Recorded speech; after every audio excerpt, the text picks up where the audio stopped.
The smell of stale beer and lemon disinfectant had become my signature perfume. At 2:47 a.m., I was on my knees scrubbing the sticky residue from beneath the bar counter, my lower back screaming in protest. The club was finally empty, or so I thought. The bass that had been shaking the walls for the past 6 hours still seemed to reverberate in my bones, a phantom pulse that would follow me home to my cramped studio apartment. I'd been working double shifts at Velvet Noir for 3 months straight, ever since my piece of shit ex, Derek, had cleaned out our joint account and disappeared. Left me with nothing but his debts and a eviction notice that grew more threatening by the day. My hands were raw. My feet ached in ways I didn't know feet could ache, and I was pretty sure I'd forgotten what a full 8 hours of sleep felt like. The mop bucket sloshed as I dragged it across the black marble floor, watching the dirty water swirl with glitter and spilled cocktails. Outside, the city hummed with its late-night rhythm, distant sirens, the occasional shout, the perpetual growl of traffic that never truly stopped. I was invisible here, just another exhausted face in a city full of people trying to survive. I was reaching up to wipe down the top-shelf bottles when I heard it, the soft click of expensive shoes against marble. My heart stuttered. I'd locked the doors myself 20 minutes ago. I'd watched Marcus, our head of security, do his final sweep. Everyone was gone. Everyone should be gone. I turned slowly, the cleaning rag still clutched in my trembling hand. He sat at the corner booth like he owned it, like he owned everything. And maybe he did. The dim emergency lighting cast him in shadows and sharp angles. His suit was black, but not the kind of black you buy off a rack. This was the kind of black that absorbed light, custom-tailored to shoulders that suggested both power and violence held in careful check. His hands rested on the table, and even from across the room, I could see they were scarred, the knuckles slightly misshapen, the hands of someone who'd done his own dirty work before delegating it to others. But it was his face that stopped my breath entirely. Sharp jawline, dark eyes that seemed to catalog every detail of my exhausted appearance, and an expression of perfect calm that was somehow more terrifying than any show of aggression could have been. He couldn't have been more than 35, but he carried himself with the kind of authority that made age irrelevant. Behind him, barely visible in the darker recesses of the club, I caught the silhouette of at least 2 other men. They hadn't sat down. They simply stood, still as statues, watching. "We're closed." My voice came out smaller than I'd intended, barely more than a whisper that couldn't possibly carry across the empty space between us. He heard me anyway. "I can see that." His voice was smoke and expensive whiskey, with an accent I couldn't quite place, something European buried under years of American English. "You work hard, don't you?" It wasn't really a question. He said it like he already knew the answer, like he'd been watching me for longer than just this moment. My survival instincts were screaming at me to run, but my feet seemed rooted to the spot. The mop handle became my lifeline, something solid to grip as the room tilted slightly. I need to finish closing. The manager will... Your manager left an hour ago." He shifted slightly, and the movement was liquid grace, as did the owner. As did everyone else, except you and the night cleaning crew, who I've already compensated for the evening and sent home. Ice flooded my veins. He'd paid off the cleaning crew? How long had he been planning this? How long had I been alone with him without realizing it? "What do you want?" The question came out sharper than I'd meant, fear translating into a brittle kind of defiance. Something flickered across his face. Amusement, maybe. Or appreciation. "One last drink." He gestured to the empty seat across from him, a king offering a peasant an audience. "Join me."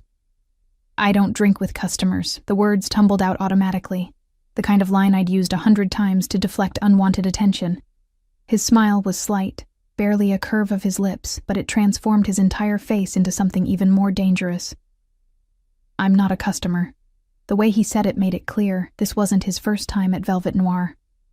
This wasn't a casual visit. The owner probably paid him for the privilege of staying in business. Men like this didn't ask permission. They informed you of what was already decided. I really should... I started backing toward the employee door, my brain finally catching up with my body's desire to flee. Emma. My name on his lips froze me mid-step. I hadn't told him my name. I wasn't wearing a name tag. The realization crashed over me like cold water. He knew who I was. He'd known before he walked in here. How do you— Sit down. It was barely above a whisper, but the command in it was absolute. Not a threat, not yet, but a certainty. The kind of tone that suggested he was used to being obeyed, and that disobedience would be noted. The two shadows behind him shifted almost imperceptibly. My legs moved before my mind could override them, carrying me toward the booth like a puppet on strings. I sank into the leather seat across from him, the cold material seeping through my thin work pants. Up close, I could smell him. Sandalwood and something darker, like gunpowder and expensive cologne trying to mask the scent of violence. His eyes never left my face as he reached into his jacket. My entire body tensed, every muscle coiled to bolt. But what he withdrew wasn't a weapon. It was a silver cigarette case, engraved with initials I couldn't quite make out in the low light. "You don't smoke," he said, not offering one. It wasn't a question. No. Good. He placed the case on the table between us, an odd gesture that felt significant in a way I couldn't understand. Derek Castellano. The name hit me like a physical blow. My ex. The man who'd destroyed my life and vanished 3 months ago. You know Derek? My voice cracked on his name. I know he stole from me. Those dark eyes held mine, and I saw something cold and ancient swimming in their depths. $300,000 to be precise. He was supposed to move a shipment. Instead, he moved the money into an offshore account and ran. The room spun. $300,000. Derek had stolen from the Mafia, from this man. And now this man was sitting across from me at 3 a.m. in an empty nightclub, saying my ex-boyfriend's name like a curse. I don't know where he is. The words rushed out, desperate, honest. He left me with nothing, took everything and disappeared. I haven't heard from him since, I know.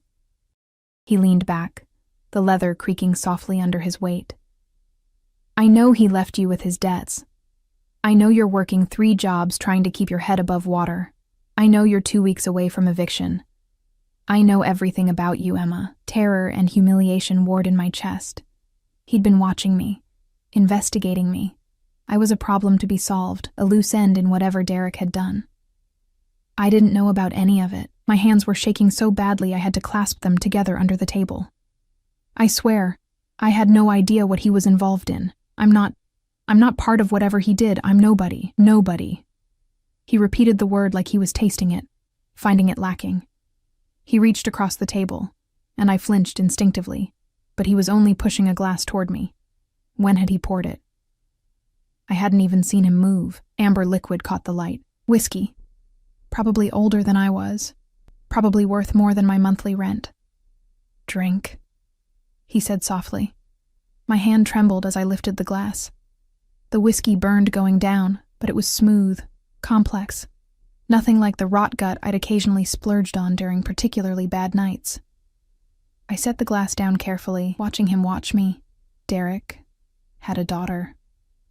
His words were casual, conversational, but they detonated in the space between us like a grenade. Did you know that? My blood turned to ice. What? 4 years old. Lives with her mother in Queens. Mother works as a nurse. Struggles to make ends meet. Derek never paid child support, another debt he left behind. He paused, letting that sink in. But you didn't know about her either, did you?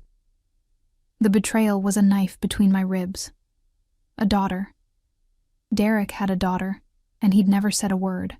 How many other lies? How many other secrets? No, I whispered. He nodded slowly. I didn't know, as if confirming something he'd already suspected. You're not like him. I knew that the first time I saw you. His gaze traveled over my face, not leering, but assessing, cataloging. You're honest, loyal. You work yourself to exhaustion for debts that aren't yours, in a city that will chew you up and spit you out without a second thought. Why are you telling me this? The question came out broken, barely holding together. If you're going to kill me for what Derek did, just kill you? For the first time, genuine emotion crossed his face. Surprise, then something that might have been offense. Emma, I'm not going to kill you. Relief started to flood through me, premature and foolish.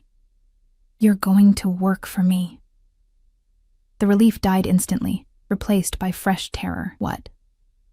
He stood, and suddenly the space felt impossibly small. He was tall, over 6 feet, and moved with the shadows behind him of a predator, flanking him at a respectful distance. Derek's debt is now your debt, but I'm not an unreasonable man. He buttoned his suit jacket with precise movements. You'll move into one of my properties tonight. You'll be provided with everything you need. In return, you'll make yourself available when I require your presence. Available? The word tasted like ash. His smile was sharp enough to cut. I'm not talking about sex, Emma, though you are beautiful when you're terrified. He said it clinically, like commenting on the weather. I need someone ordinary. Someone who can move through certain spaces without attracting attention. Someone who has every reason to be grateful for my protection. This isn't protection. This is a cage? He finished for me, tilting his head. Perhaps. But it's a gilded one, and the alternative is watching your life continue its current trajectory until you're found dead in some alley. Or worse. Derek made you a target by association. I'm offering you a way to survive that. He pulled out his phone, one of 3 I could now see clipped to his belt, and typed something quickly. Within seconds, my own phone buzzed in my pocket. My driver is outside. He'll take you to collect your things. You have 30 minutes. He moved toward the door, his guards falling into step like a choreographed dance. At the threshold, he paused, looking back over his shoulder. Oh, and Emma, don't try to run. I have people watching Derek's daughter and her mother. If you disappear, I'll assume you're helping him hide, and then I'll have no choice but to collect his debt in other ways. Do you understand? The threat was crystal clear. That little girl, Derek's daughter, an innocent child, was leverage. Insurance. A chain around my neck more effective than any lock. I couldn't speak, could barely breathe. I just nodded, a puppet agreeing to her strings. He smiled then, and it was almost gentle, almost kind. It was the most terrifying expression yet. Good girl. I'll see you tomorrow evening. Wear something nicer than... His gaze swept over my stained work clothes. That. The door closed behind him with a soft click that sounded like a prison cell locking. I sat alone in the empty club, the taste of expensive whiskey still on my tongue, and the weight of impossible choices crushing my chest. Outside, I could hear the purr of a luxury engine, waiting. My phone buzzed again. A text from an unknown number. Car is waiting. Don't keep him waiting. I looked down at my shaking hands, at the half-empty glass of whiskey, at the silver cigarette case he'd left behind on the table. Deliberately, I realized now, a marker. A claim. I'd come to work tonight thinking this would be just another shift in an endless series of shifts, just another night of surviving. I had no idea I was closing the club for the last time as a free woman. The black SUV idling outside Velvet Noir looked like it cost more than I'd earn in 5 years. Maybe 10. The windows were tinted so dark I couldn't see inside, and something about its sleek, armored appearance made it clear this wasn't a vehicle meant to blend in. It was meant to intimidate. The driver stepped out as I approached, and I instinctively took a step back. He was massive, easily 6'5", with the build of someone who'd spent serious time either in a gym or breaking bones, probably both. His suit was impeccable, his expression completely neutral as he opened the rear door for me. "Miss Emma," he said, his voice surprisingly gentle for someone his size. Russian accent, thick and unmistakable. I hesitated at the edge of the curb, my canvas bag clutched to my chest like a shield. Every instinct I possessed screamed at me to run, to disappear into the pre-dawn darkness and never look back, but his words echoed in my mind. I have people watching Derek's daughter. A child I'd never met was now my responsibility, my chain.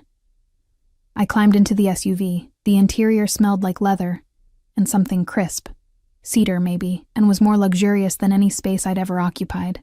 The seats were heated, the climate control already adjusted to a perfect temperature. There was a bottle of water waiting in the cup holder, condensation beating on its surface. The driver closed my door with a gentle click that still sounded final. We drove through the empty streets in silence. I watched the city blur past through the tinted windows, everything familiar suddenly looking alien and distant. My neighborhood appeared after 20 minutes. The rundown building where I'd been living, with its flickering hallway lights and perpetual smell of garbage. 30 minutes, Miss Emma, the driver said as he opened my door. I'll be here. My studio apartment was exactly as I'd left it 12 hours ago. A disaster of unpaid bills, dirty dishes, and laundry I hadn't had time to wash. The eviction notice was still taped to my door, bright orange and impossible to ignore. I tore it down with shaking hands. What was I supposed to pack? What did you bring when a mafia boss decided you belonged to him now? I grabbed my duffel bag and started throwing in clothes, mostly worn jeans and t-shirts, a few pairs of underwear, my toothbrush, the photo of my mother that I'd kept by my bedside since she died 6 years ago. Everything I owned fit into one bag with room to spare. The realization made my throat tight. This was my life. This was all I had to show for 26 years of existence. I was zipping the bag closed when I noticed something that made my blood run cold. My window was open. Just a crack. But I always kept it locked. Always. Living in this neighborhood, you learn to be paranoid. Someone had been in my apartment. I spun around, heart hammering, scanning for any sign of disturbance. Nothing looked obviously different, but that almost made it worse. They'd been subtle. Professional. How long had they been watching me? How many times had they been in here while I was working myself to exhaustion? My phone buzzed. Time's up. I grabbed my bag and fled. The property he'd mentioned turned out to be a penthouse in the financial district, the kind of building with a doorman who wore white gloves and a lobby that looked like a 5-star hotel. The driver, who still hadn't told me his name, handed me a key card and escorted me to a private elevator that required both the card and a code to operate. Mr. Alexei will come for you tomorrow at 7 p.m., he said as the elevator doors began to close. Be ready. Mr. Alexei. So now I had a name for the man who'd turned my life upside down in the span of one conversation. The elevator opened directly into the penthouse, and I nearly dropped my pathetic duffel bag. Floor-to-ceiling windows offered a panoramic view of the city as dawn began to break, painting the skyline in shades of gold and pink. The space was enormous. Open-plan living area with furniture that looked like it belonged in a museum, a kitchen with appliances I didn't know how to use, and hardwood floors so polished I could see my reflection. I wandered through it in a daze, finding 3 bedrooms, each larger than my entire studio had been. The master bedroom had a closet the size of my old apartment, currently empty except for a single garment bag hanging in the center. My hands trembled as I unzipped it. Inside was a dress, black, elegant, with a designer label I recognized from magazines I couldn't afford. My size exactly. Beside it, a shoebox containing heels that probably cost more than my monthly rent used to be. He'd known I'd say yes, or maybe he'd known I had no choice. I sank onto the massive bed, my duffel bag looking ridiculous and small against the expensive white linens. The mattress was so soft it felt like floating. And despite everything, the terror, the confusion, the surreal nightmare my life had become, I felt exhaustion crash over me like a wave. I should have been planning my escape. Should have been trying to figure out how to contact the police, how to save that little girl and myself. But what would I tell them? A powerful man had offered me a place to live and asked me to be available. They'd laugh me out of the station if they didn't suspect me of being Derek's accomplice instead. I lay back on the bed, still fully clothed, and stared at the ceiling. Somewhere in this city, Derek was hiding, living off stolen money while his daughter grew up without child support, and I paid for his sins. Somewhere, a little girl named, I didn't even know her name, was sleeping, unaware that she'd become a bargaining chip in a game I didn't understand.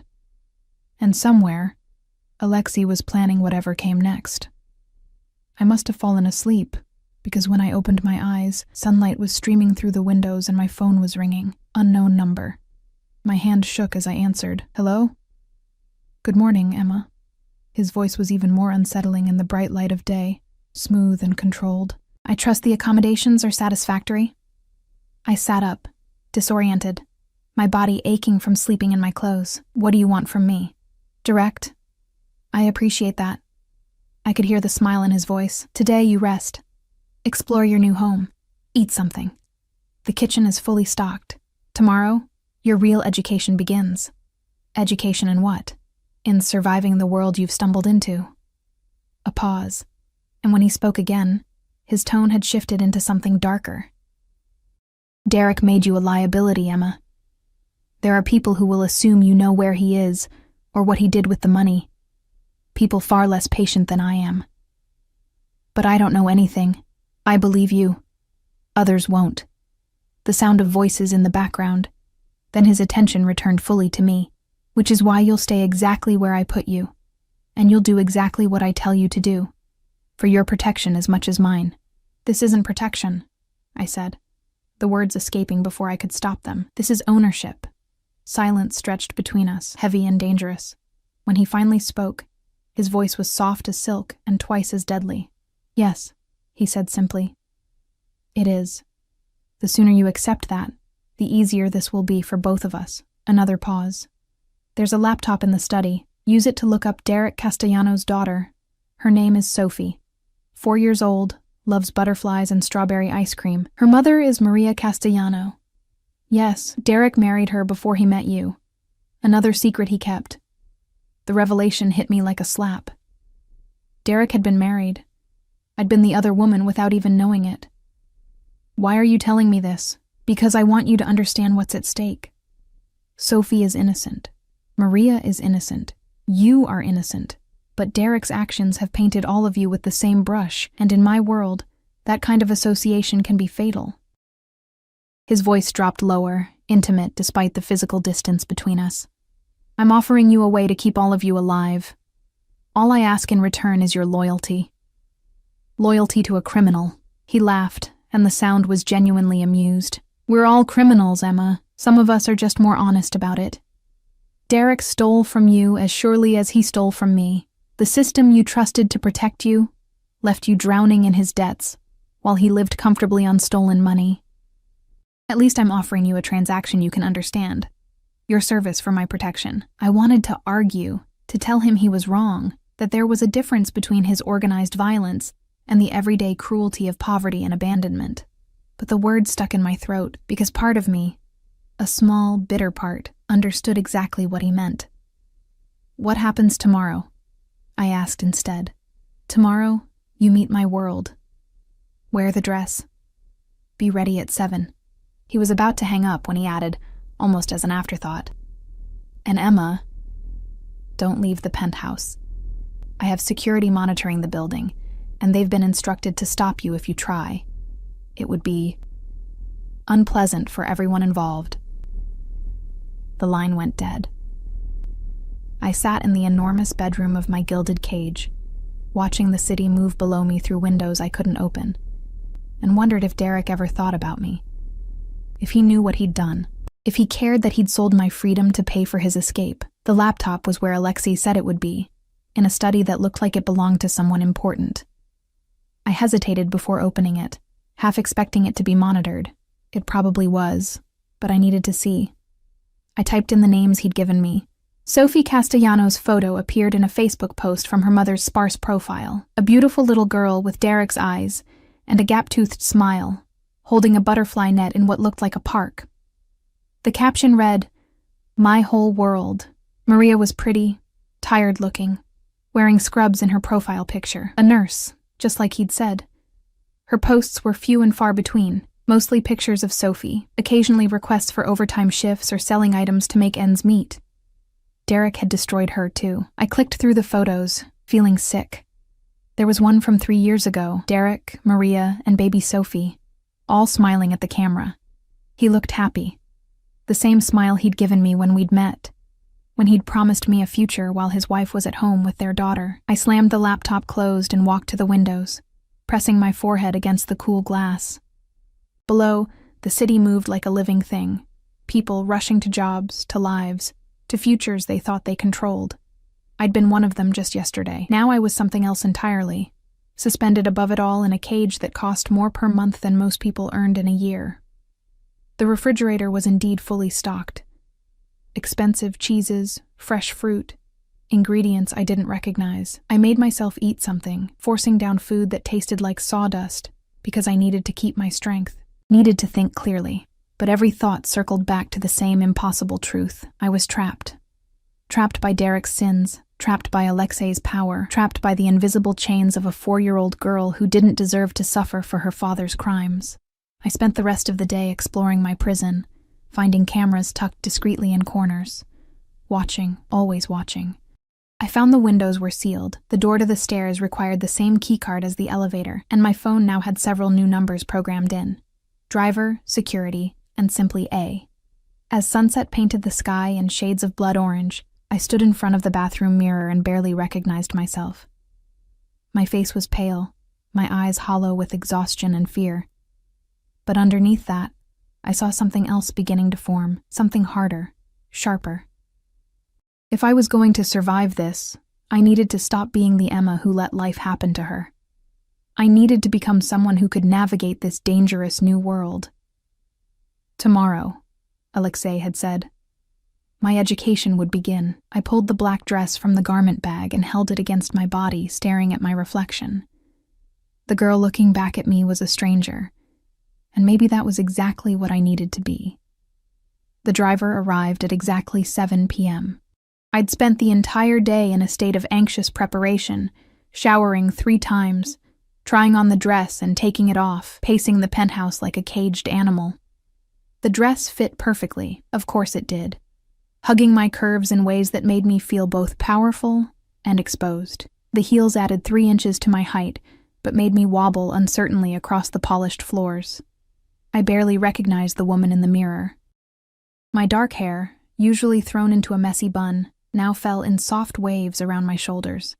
I'd found makeup in the bathroom, expensive brands, all in shades that complemented my skin tone, and had done my best to look like I belonged in clothes this nice. The elevator chimed, and my heart lurched into my throat. The driver, still nameless, gave me an approving nod as I stepped in. "You look beautiful, Miss Emma. Mr. Alexei will be pleased." I didn't know how to respond to that, so I said nothing. The SUV was waiting in the private garage, along with 2 other identical vehicles, a convoy. Whatever we were doing tonight required serious security. "Where are we going?" I asked as we pulled into traffic. "Mr. Alexei is attending a charity gala at the Metropolitan Museum. You will accompany him." A charity gala, of course. Because crime lords apparently had social calendars that included fundraisers and cultural events. The absurdity would have been funny if I wasn't so terrified. We arrived at a side entrance where a handful of other luxury vehicles were discharging their passengers. The driver came around to open my door, and suddenly I was stepping out onto a red carpet, flashbulbs popping from somewhere I couldn't quite see. And there he was. Alexei stood at the base of the museum steps, looking like he'd been carved from marble and poured into a tuxedo. His dark hair was perfectly styled, his jaw freshly shaved, and those dangerous eyes found me immediately. 2 men flanked him, not the same ones from the club, but cut from the same cloth, alert, armed, watching everything. He moved toward me with that liquid grace, and I fought the urge to step back. "Emma." My name on his lips still sent shivers down my spine. He extended his hand, and after a moment's hesitation, I took it. His fingers were warm, calloused, and closed around mine with gentle possession. "You're stunning." "Thank you," I managed, my voice barely steady. He tucked my hand into the crook of his elbow, and suddenly we were moving up the steps together, his security detail falling into formation around us. People nodded to him as we passed. Deferential, slightly nervous nods that spoke volumes about who he was in this world. "Smile," he murmured near my ear, his breath warm against my skin. "You're supposed to be enjoying yourself."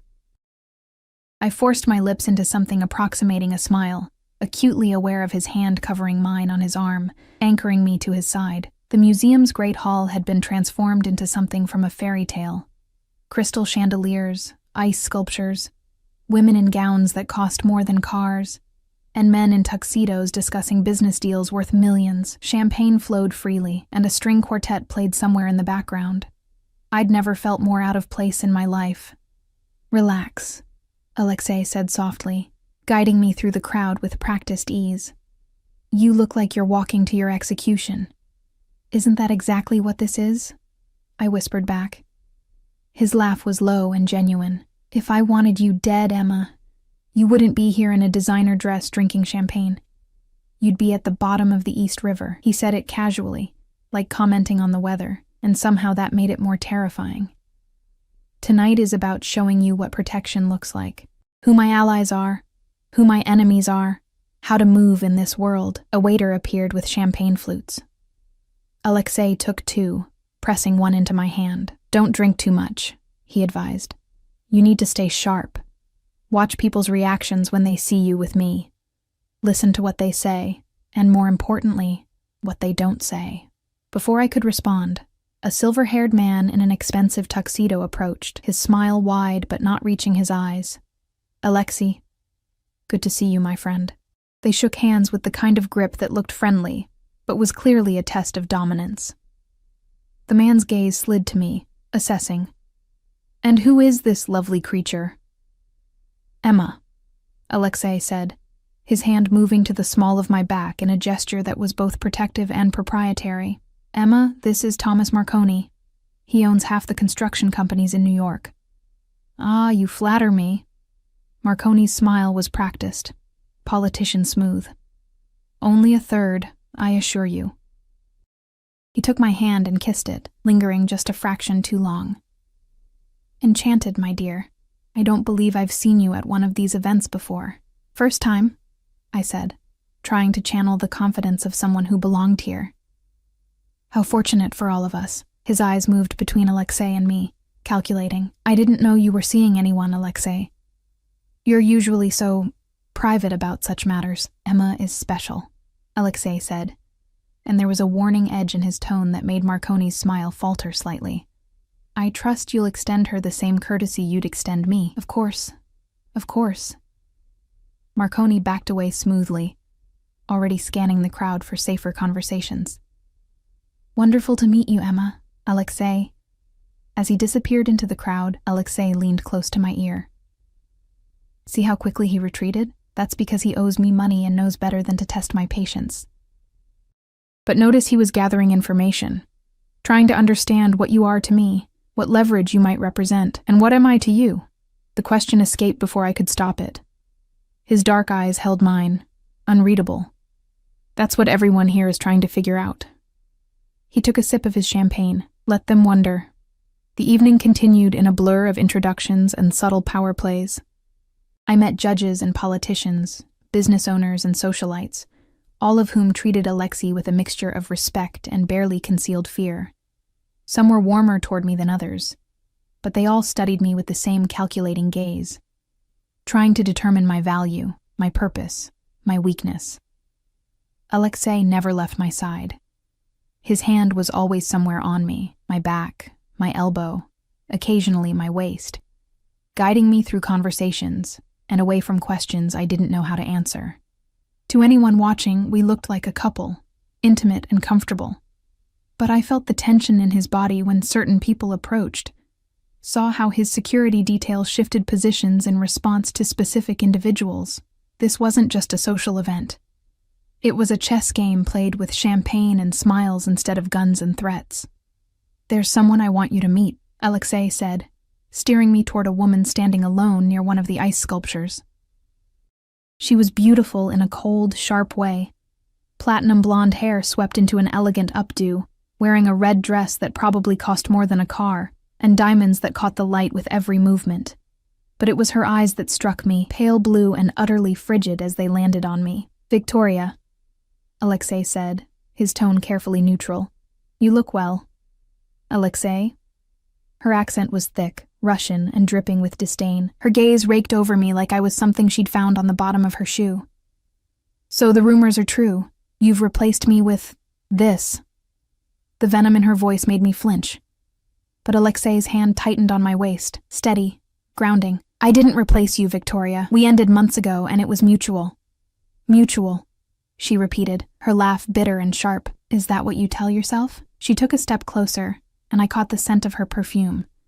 Expensive and overwhelming, like roses drowning in alcohol. Does she know what you are, Alexei? What you do? Or is she just another naive little plaything you'll discard when you're bored?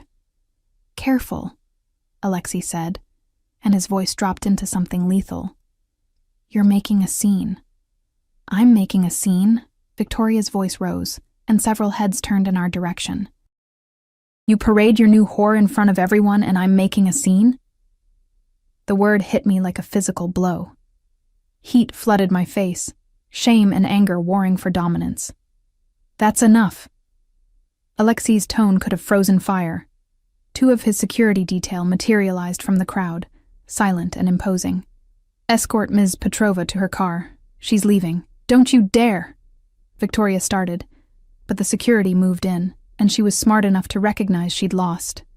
She shot me one last look of pure hatred before allowing herself to be guided away, her exit far less graceful than her presence had been. The crowd pretended not to have noticed, conversations resuming with forced casualness. I was shaking, barely holding myself together. Alexei's hand moved to my face, turning me to look at him. His expression was unreadable, but something flickered in those dark eyes. Concern, maybe, or calculation. "Breathe," he commanded softly. "Don't let her see she got to you. She called me a—" "I know what she called you. She's wrong." His thumb brushed my cheek, the gesture oddly tender. "Victoria is bitter because I chose to end things, and she's been looking for a way to hurt me ever since. You're not what she said. You're—" "What?" I challenged, finding my voice through the humiliation. "What am I, Alexei? Because I don't even know anymore. Am I your employee? Your prisoner? You're mine." The word was absolute, final. "You're mine, Emma. And in this world, that's the only thing that matters. It's the only thing that keeps you safe." The possessiveness in his tone should have terrified me, should have made me want to run screaming. But instead, standing there in a room full of dangerous people who now saw me as an extension of him, I felt something shift inside me. He was right. Whether I liked it or not, his claim on me was the only thing standing between me and the kind of people who'd use me to get to him. Or worse. "Come," he said, offering his arm again. "We're leaving." The ride back to the penthouse was silent. Alexei sat across from me in the SUV, his expression distant, his mind clearly working through something. His phone buzzed constantly, different devices for different purposes, I was beginning to understand, and he answered some calls in rapid Russian, his tone clipped and authoritative. I stared out the window, replaying the evening, the careful choreography of power, the way people reacted to Alexei's presence. Victoria's hatred and the security detail's instant response to a perceived threat. This was his world, and I was expected to learn how to survive in it. When we arrived at the building, Alexei followed me into the elevator. I hadn't expected that, and my pulse quickened as the doors closed, sealing us in the small space together. "You did well tonight," he said, his gaze intense in the confined space, better than I expected. I barely said anything. "Exactly. You watched. You listened. You didn't panic when Victoria attacked you." He stepped closer, and suddenly the elevator felt impossibly small. "But you need to understand something, Emma. What happened tonight will happen again. People will test you, try to use you, attempt to find your weaknesses. You need to be stronger. I don't know how to be what you need me to be," I admitted, hating how vulnerable I sounded. The elevator reached the penthouse, but Alexei didn't move. He placed one hand on the door to keep it from closing, studying me with those dark, unreadable eyes. "Then I'll teach you," he said softly. "Starting tomorrow, you'll have lessons.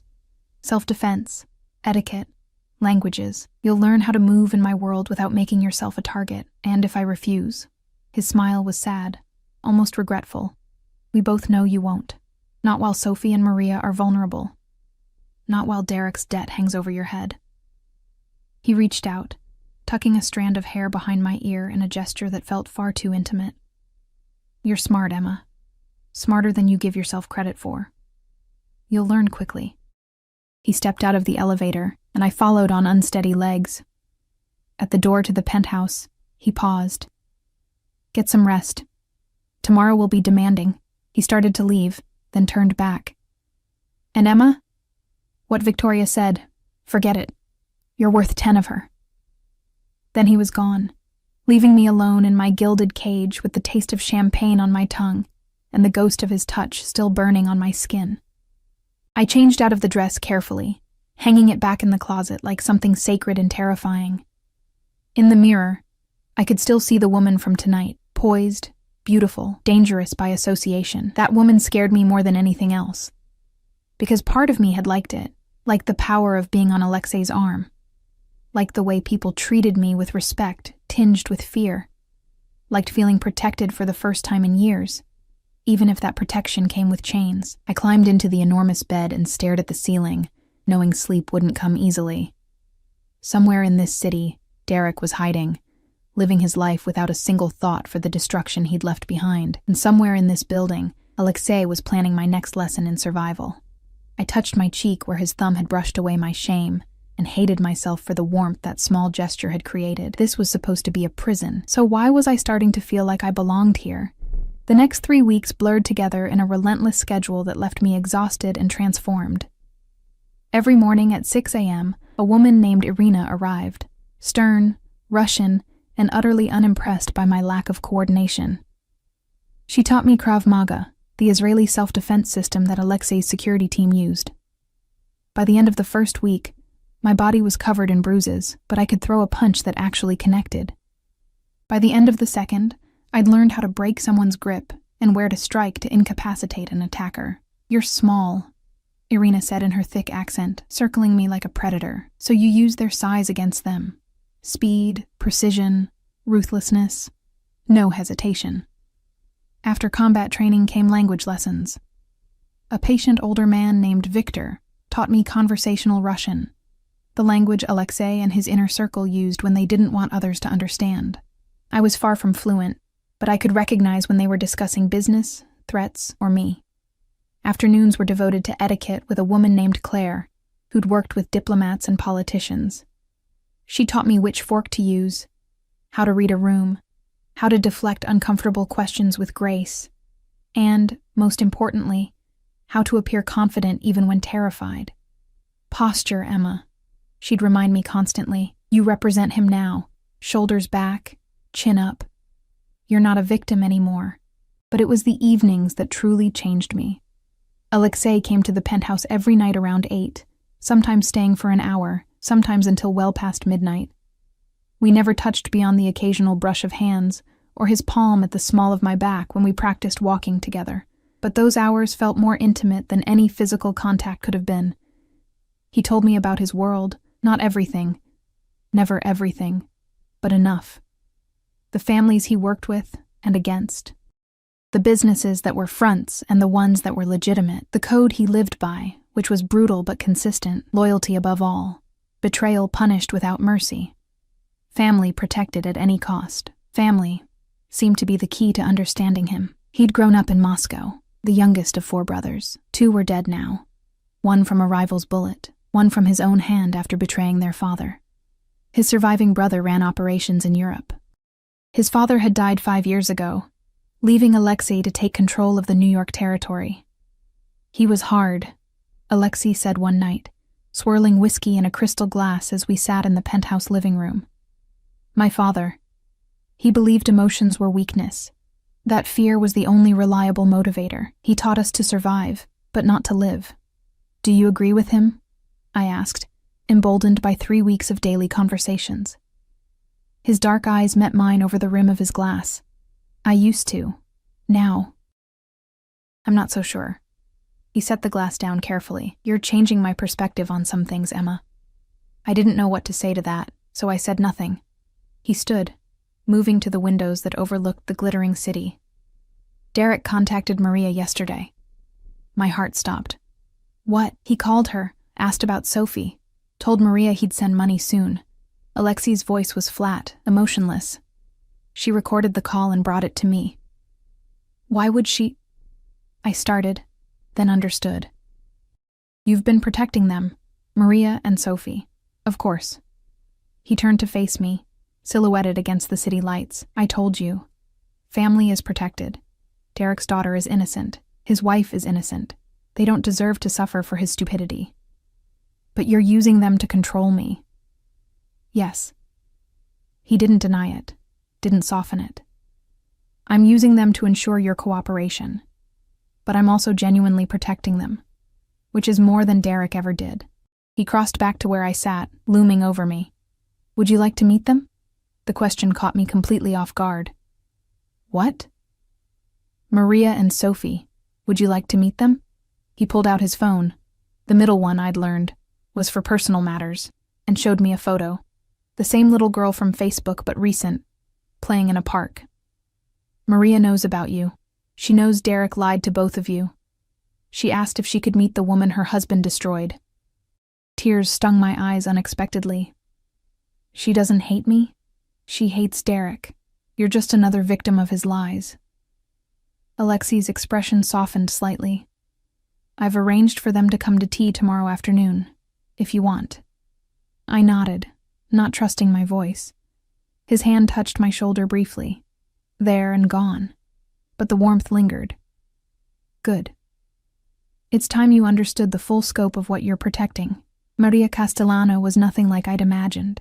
She arrived the next afternoon with Sophie, who immediately gravitated toward the penthouse windows, pressing her small hands against the glass and squealing with delight at the view. Maria watched her daughter with obvious adoration, then turned to me with tired but kind eyes. Emma, she said, and there was no hatred in her voice, only exhausted solidarity. Thank you for agreeing to meet us. We sat in the living room while Sophie explored under the watchful eye of one of Alexei's security team, a surprisingly gentle giant who knelt down to answer her endless questions about the castle in the sky. I'm sorry, I blurted out, unable to hold it back. I had no idea about you, about Sophie. If I'd known Derek was married, he was good at hiding things, Maria interrupted gently, from both of us. I thought he was working late. I thought the money problems were temporary. Her voice cracked. I thought a lot of things that turned out to be lies. How long have you known?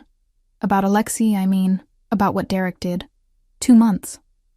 She glanced toward where Sophie was making the security guard hold an imaginary tea party. Men came to my apartment, polite, but terrifying. They asked about Derek, about money, about where he might have gone. I told them I didn't know, which was true. Derek disappeared without a word. She met my eyes. Then Mr. Volkov showed up personally. What did he say? That Derek had stolen from him, that Sophie and I were in danger from people who'd assume we knew where Derek was hiding, that he could protect us if I cooperated. She smiled bitterly. What choice did I have? I'm a single mother with a 4-year-old. I work doubles to keep us fed. When a man like Alexei Volkov offers protection, you take it. He's using us, I said softly. Both of us. Using Sophie to keep us in line, I know. Maria's voice was equally quiet. But he's also genuinely protecting us. New locks on my apartment, security cameras. His men follow us to make sure we're safe. He even set up a trust fund for Sophie's education. She shook her head in wonder. A criminal is taking better care of my daughter than her own father ever did. We sat in silence for a moment, 2 women bound together by the same man's betrayal and the same man's control. Do you hate me? I finally asked. For being with Derek while you were— No, Maria said firmly. I hate Derek. You were lied to just like me. We're both victims of the same selfish, cowardly man. She reached across and squeezed my hand. Alexei told me he's keeping you here, that you're working off Derek's debt, something like that. Is he— She hesitated, choosing her words carefully. Is he treating you well? The question surprised me. I thought about the training, the lessons, the evenings spent talking, the way Alexei's hand would rest on my back when we walked together. The intensity in his eyes when he looked at me. The strange sense of safety I felt in his presence, despite everything. Yes, I admitted. Better than I expected. Better than I probably deserve given what Derek did to him. Maria's expression turned knowing. Be careful, Emma. Men like Alexei Volkov don't do anything without a reason. If he's treating you well, it's because you're valuable to him somehow. Don't forget that. Before I could respond, Sophie came running over, her small hands full of sketches she'd made. Mommy, look! I drew the princess in the castle. The drawing showed stick figures. One tall with dark hair labeled Prince, one smaller labeled Princess, and a tiny one labeled me with butterfly wings. Maria and I exchanged glances over Sophie's head, and for the first time since this nightmare began, I didn't feel quite so alone. That evening, Alexei arrived earlier than usual, his expression darker than I'd seen in weeks. "We have a problem," he said without preamble, pouring himself 3 fingers of vodka and downing it in one smooth motion. Derek surfaced. He tried to access one of his old accounts, and we traced the IP address to a hotel in Atlantic City. My heart hammered against my ribs. "You found him?" "We found where he was. He's gone now. He's not stupid enough to stay in one place." Alexei poured another drink, this time offering one to me. I took it. "But it confirms he's still in the area, which means he's either incredibly arrogant or incredibly desperate. What does this mean for Maria and Sophie? For me, it means we need to draw him out." Alexei's gaze locked onto mine, intense and calculating. "And you're going to help me do it." Cold fear washed over me. "How?"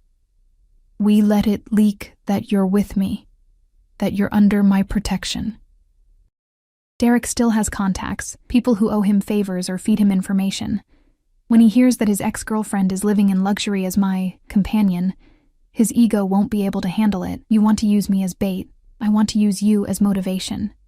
He set his glass down and crossed to where I stood, backing me against the windows. His hands came to rest on either side of my head, caging me in without touching me. "Derek is a coward, but he's also possessive. The idea of you being mine will eat at him. He'll make a mistake, try to contact you, and when he does, we'll have him." "And then what?" My voice came out barely above a whisper. "You kill him?" "That depends on whether he returns my money and grovels convincingly." His face was inches from mine, his breath warm against my skin. "Does that bother you? The thought of Derek dying for what he did?" I searched my feelings and found the answer surprising. No, not as much as it should. Something flickered in Alexei's eyes, approval, or maybe hunger. "You're learning, Emma. Learning that survival sometimes requires ruthlessness." "Is that what you're teaching me? To be ruthless?" "I'm teaching you to be strong. There's a difference." His hand came up, fingers tracing the line of my jaw with a gentleness that contradicted everything else about him. "When I first saw you at that club, scrubbing floors at 3 a.m, you looked like a ghost. Like you'd given up on everything except the next breath, the next shift, the next bill."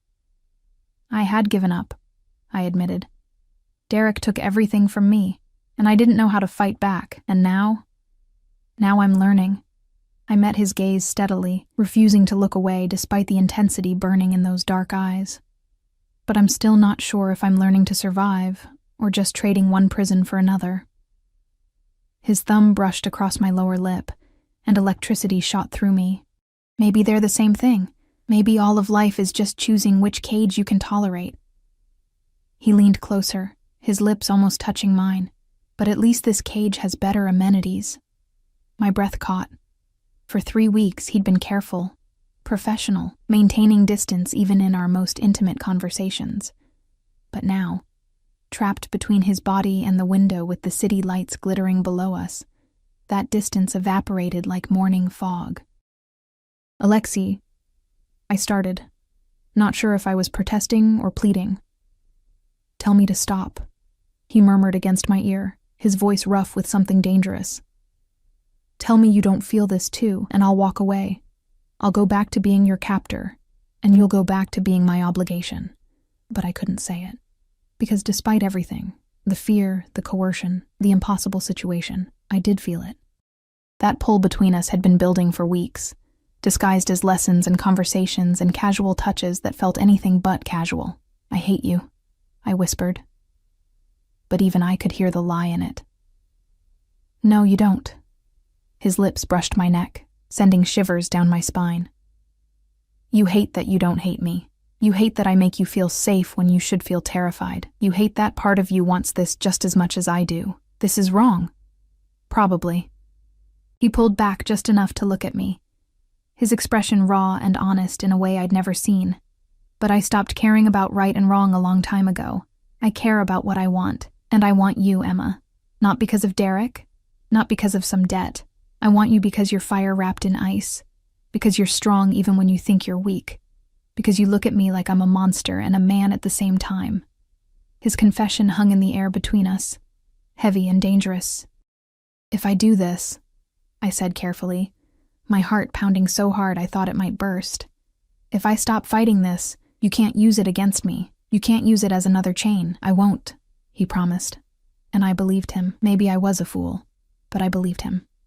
What happens between us is separate from everything else. Separate from Derek, from the debt, from the business. "How do I know you mean that?" "You don't." His honesty was brutal. "But I've never lied to you, Emma. I've never pretended to be something I'm not. I'm offering you the only thing I can. The truth of what I am and what I want." I should have pushed him away, should have remembered that he was a criminal, that he'd coerced me into this life, that he was dangerous in ways I couldn't fully comprehend. But instead, I reached up and pulled him down to me, closing the last inches between us. His kiss was nothing like I expected. It wasn't rough or demanding. It was almost reverent, like I was something precious he was afraid of breaking. His hands moved to my waist, pulling me flush against him, and I melted into the warmth of his body. When we finally broke apart, both breathing hard, his forehead rested against mine. "This complicates things," I whispered. "Everything about you complicates things."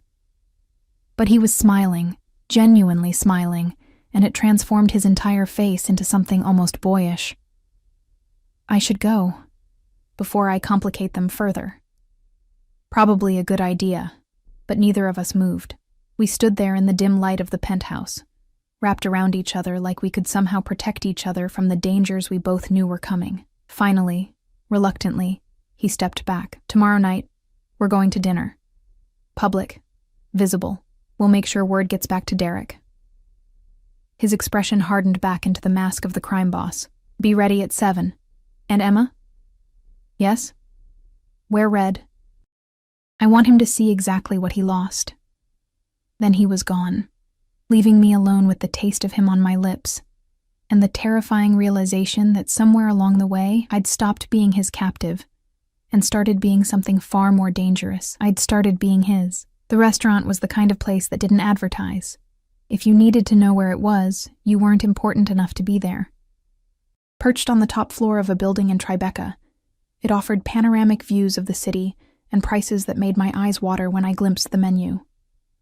I wore red, as instructed, a dress that hugged every curve, with a neckline that suggested more than it showed.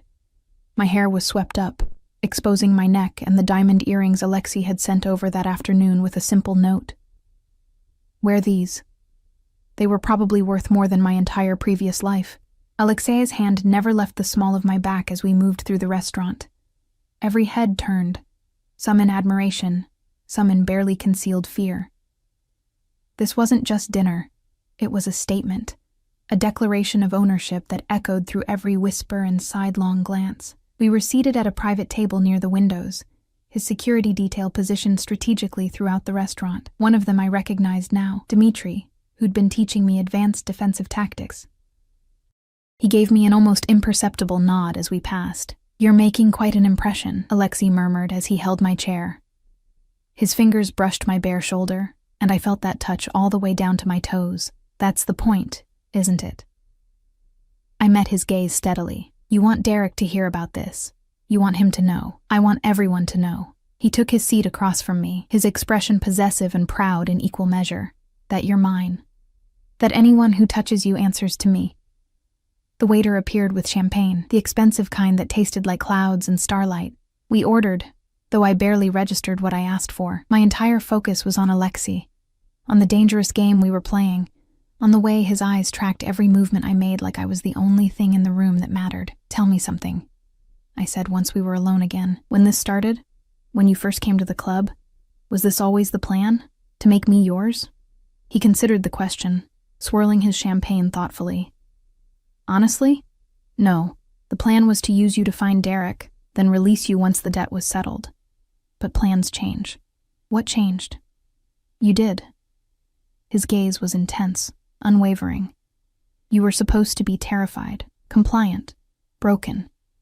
Instead, you learned to fight. You asked questions. You challenged me." A slight smile played at his lips. "You made yourself impossible to let go. So now what? I'm your kept woman? Your trophy?" You're whatever you choose to be, Emma. He leaned forward, his voice dropping low. I won't lie. I want you in my bed, in my life, by my side. But I won't force that. The cage stays, because it's the only way I can keep you safe. But what happens inside that cage? That's your choice. Before I could respond, Dmitri appeared at Alexei's shoulder, leaning down to whisper something in Russian. I caught enough to understand. He's here. Alexei's entire demeanor shifted, from lover to predator in the space of a heartbeat. Where? Outside, watching through the windows with binoculars from the building across the street. Dmitri's expression was granite. Do you want us to move? No. Alexei's hand found mine across the table, gripping it with barely contained intensity. Let him watch. Let him see exactly what he's lost. My heart hammered against my ribs. Derek was out there watching us, watching me with another man, in clothes he could never have afforded, living a life he'd destroyed and handed to someone else. Emma. Alexei's voice pulled me back. Look at me. Not out there. At me. I obeyed, meeting those dark eyes that had become so familiar over the past month. He's going to make a move tonight, Alexei said calmly, like we were discussing the weather. His ego won't let him just watch. He'll try to contact you, confront you, something. And when he does, my men will be ready. What if he runs? He won't get far. The certainty in his tone was absolute. I have this entire block locked down. The building he's in, the streets, the exits. The moment he tries to leave, we'll have him. Our food arrived, but I couldn't eat. My stomach was twisted in knots, adrenaline singing through my veins. Across from me, Alexei ate calmly, occasionally glancing at his phone as updates came in from his team. He's moving, Dmitri murmured 20 minutes later, heading down, probably going to try the service entrance. Alexei stood smoothly, offering me his hand. Come. We're leaving through the front. I want him to see us together one more time before this ends. The elevator ride down was silent except for the soft ding of passing floors. Alexei's hand held mine, his thumb tracing circles on my palm, soothing, or claiming, I couldn't tell. Maybe both. The lobby was eerily quiet. Alexei's men had clearly evacuated it, positioning themselves strategically. Through the glass doors, I could see our SUV waiting, engine running. Stay close to me, Alexei instructed as we moved toward the exit. Don't let go of my hand. We stepped out into the cool night air, and that's when I heard it. Emma! Derek's voice, raw with fury and desperation, cut through the night. He burst from the alley beside the building, and my breath caught in my throat. He looked terrible. Gaunt, unshaven, his clothes rumpled and stained. Nothing like the charming man who'd swept me off my feet 2 years ago. This was Derek stripped down to his core, a coward and a thief running out of places to hide. Alexei's security moved instantly, surrounding us, but Alexei held up a hand. Let him speak. I want to hear what he has to say. Derek stumbled toward us, and I saw tears streaming down his face. Emma, please. You have to help me. This psychopath is going to kill me. You stole $300,000 from me, Alexei interrupted, his voice conversational. You abandoned your wife and daughter. You left Emma to drown in your debts. Tell me, Derek, why exactly should she help you? Because she loves me. Derek's eyes found mine, desperate and pleading. Emma, we had something. We can have it again. I made mistakes, but I can fix this. You had a wife, I said, surprised by how steady my voice was. You had a daughter. You had me. And you threw all of it away for money you didn't even get to enjoy. I did it for us. For our future. Don't. The word came out sharp as a blade. Don't you dare try to make this about me. You did it for yourself. You've always only thought about yourself. Derek's face crumpled. Emma, please. I'm begging you. Tell him to let me go. We can disappear together. Start over. She's not going anywhere with you, Alexei said, and his tone held finality. She's mine now. Has been for a month. And unlike you, I don't abandon what's mine. The words should have made me angry. That possessive claim, that public declaration. But instead, I felt something else. something that felt dangerously like pride. Derek's expression twisted into something ugly. "You think you're better than me?" He spat at Alexei. "You're a criminal. A murderer. She's with you because you forced her, not because she wants to be." "Is that true, Emma?" Alexei asked quietly, his eyes never leaving Derek. "Did I force you?" The question hung in the air, heavy with implications. This was my chance. I could say yes, could try to use this confrontation to escape, to break free of Alexei's control. But as I looked at Derek, pathetic, desperate, still lying even now, and then at Alexei, dangerous, yes, but honest, protective, mine, I knew what the truth was. "No," I said clearly. "You didn't force me." Derek's face went white. "You're sleeping with him. You're actually—" "Oh God, Emma, how could you? How could I?" The laugh that escaped me was bitter. "You left me with nothing, Derek. You destroyed my life. And when I had nowhere else to turn, he gave me shelter. He protected your daughter when you never paid a dime of child support. He's been more of a man in 1 month than you were in 2 years. I'm calling the police." Derek started backing away, pulling out his phone. "And tell them what?" Alexei's smile was razor sharp. "That you stole money from organized crime? That you want to confess to fraud, embezzlement, and abandonment? By all means, make the call." Derek's hand shook so badly he dropped the phone. "The money's gone. I spent it. I can't pay you back." "I know." Alexei's tone was almost gentle. "Which is why you're going to work off the debt instead." Derek's eyes widened with hope. "I'll do anything. You're going to turn yourself in to the FBI." Alexei gestured, and Dmitri stepped forward with a folder. "These are detailed records of every transaction you made, every person you screwed over, every law you broke. You're going to cooperate fully with their investigation into financial crimes in the city. That's a death sentence. If I rat out those people, they'll kill me in prison." "Perhaps." Alexei shrugged. "But you'll be alive long enough to see your daughter grow up from behind bars. You'll have the chance to apologize to Maria for abandoning her. You'll have the opportunity to reflect on your choices." He paused. "Or I can kill you right now and save everyone the trouble. Your choice." The silence stretched thin and brittle. Derek looked between Alexei and me, searching for any sign of mercy, any crack in our united front. He found none. "I'll do it," he whispered finally, broken. "I'll cooperate." "Smart man." Alexei nodded to his men. "Take him to the federal building. I've already arranged for his voluntary surrender." As Derek was led away, crying now, begging for forgiveness that would never come, Alexei turned to me. His hand cupped my face gently, thumb brushing away a tear I hadn't realized had fallen. "Are you all right?" he asked softly. "I don't know." I leaned into his touch, suddenly exhausted. I thought seeing him again would make me feel something. Anger, or sadness, or something, but I just feel empty. "That's grief," Alexei said. "Grief for who you thought he was, for the future you thought you'd have. It's normal. You sound like you know from experience." "I've grieved many things in my life." His expression turned distant. "People I trusted who betrayed me. Dreams that died with my brothers. The man I thought I could be before this life claimed me." He refocused on me, and the intensity in his gaze stole my breath. "But I'm not grieving you, Emma. I'm keeping you. Even though Derek's going to prison, even though the debt is essentially settled, the debt was never why I kept you." He pulled me closer, and I went willingly.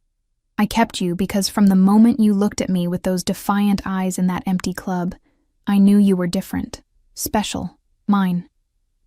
I'm not a possession." "No," he agreed. "You're not. You're a choice. Every day you choose to stay. You choose to let me protect you. You choose this." He gestured between us. "Whatever this is." "And what is this, Alexei?" I needed to hear him say it. "What are we?"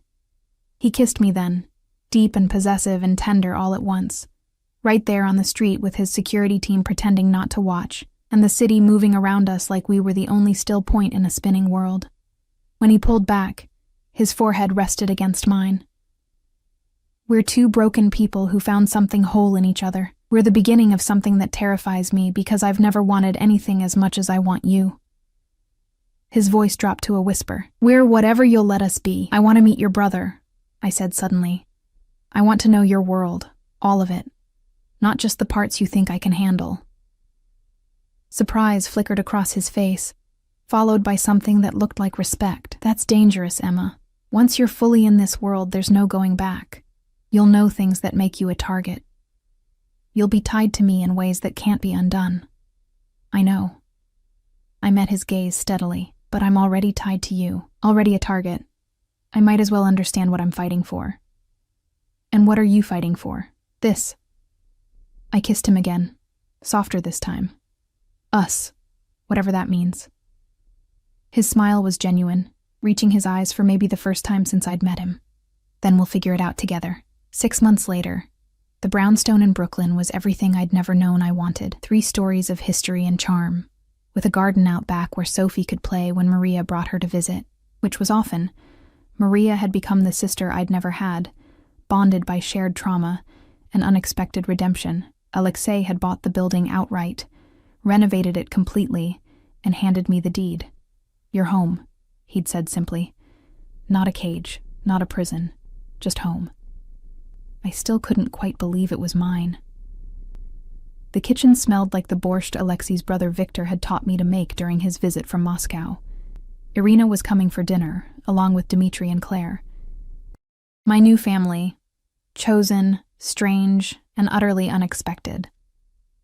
Alexei found me in the kitchen, wrapping his arms around me from behind and pressing a kiss to my neck. "It smells amazing. Victor would say it needs more dill." "Victor says everything needs more dill." He turned me in his arms, and I saw the contentment in his expression. He looked younger when he was happy, the hard edges of his face softening into something approaching peace. "I heard from the FBI today," I said. "Derek's testimony is helping them build a case against the fraud ring. He might get a reduced sentence." "How do you feel about that?" I considered the question honestly.